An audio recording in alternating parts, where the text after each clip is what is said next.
सरकार बना देंगे जब तक वो हैं मेरे रहते। लालू जी ने कई बार ऐसे संकल्प और कसम खाए हैं। आपको याद होगा कि अयोध्या में राम मंदिर नहीं बनने देंगे, रथ को रोका था। आज क्या हुआ? अयोध्या में भव्य राम मंदिर बन के तैयार है। लालू जी ने कहा था कि मेरे रहते 370 धारा समाप्त नहीं होगी, और आज 370 धारा समाप्त भी हो गई और जम्मू और कश्मीर में तिरंगा लहरा भी रहा है। तो लालू जी जब जब आप संकल्प लेते हैं और कसम खाते हैं तो भाजपा बढ़ती है, भाजपा का एजेंडा ज़मीन पे उतरता है। तो मेरा ये मानना है आप इसी तरह से संकल्पित होते रहिए, भाजपा बढ़ेगी।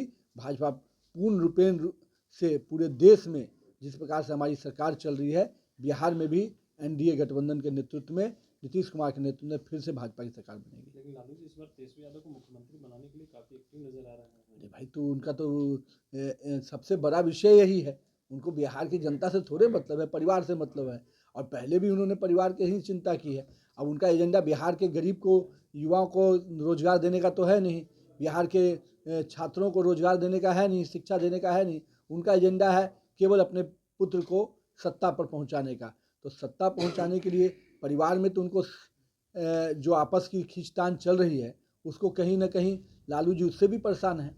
और तेजस्वी यादव जी को जो सपना देख रहे हैं, वो सपना अब साकार नहीं हो पाएगा लालू जी का। सुभाष यादव के बयान को कैसे देख रहे हैं, जिस तरीके से उन्होंने कहा? सुभाष जी जो भी बयान दे रहे हैं या जो भी उनके परिवार के सदस्य बयान दे रहे हैं, मेरा ये मानना है कि ये वही बातें हैं जो भारतीय जनता पार्टी ने इतने दिनों से कही कि फिरौती, जंगल राज, अपहरण, उद्योग, ये सब तो उनके खुद के सरकार के संरक्षण में चलता था। अब तेजस्वी यादव बताएं कि इस पर क्या कहना है। हम लोग जब जंगल राज करते हैं तो उनको तितकी लगती है, लेकिन आज बताइए कि आपके घर से फिरौती और अपहरण के मामले सुलझाए जाते थे, उस समय आपके यहाँ संरक्षण मिलता था। हम लोग तो वो दिन भूले नहीं ना कि गाड़ियाँ वहाँ लगा दी जाती थी और कहा जाता था कि पता करके आइए कि कितना में होगा बातचीत। बड़े बड़े डॉक्टर के अपहरण के बाद क्या स्थिति होती थी, कोई भूला थोड़े है बिहार का लोग। महिंद्रा शोरूम में शादी के समय में क्या क्या होता था, कोई भूला थोड़े है। तो जिस प्रकार का सरकार आपने चलाया है तेजस्वी यादव जी, आपके पिताजी और आपके पार्टी के लोगों ने, जनता आज भी उसके जेहन में है। और आज आप ही के परिवार के सदस्य ने आपको आईना दिखा दिया। लेकिन सुभाष यादव वो तो कह रहे हैं, सुभाष यादव के भाई हैं साधु यादव, वो कह रहे हैं कि आप लोग बुलवा रहे हैं सुभाष यादव से, चिराग पासवान बुलवा रहे हैं।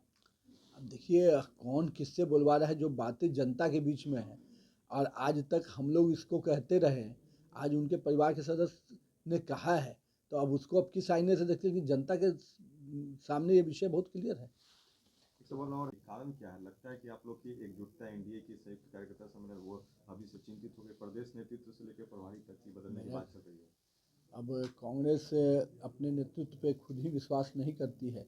हर 6 महीना साल भर में संगठन को जिस प्रकार से बिना स्ट्रक्चरल तरीके से बदलाव किया जाता है, तो मेरा मानना है कि कांग्रेस के ऊपर के नेतृत्वकर्ता ही कन्फ्यूजन स्थिति में है। आज राहुल गांधी जी जब आए तो उन्होंने कह दिया कि जाति गणना फर्जी है।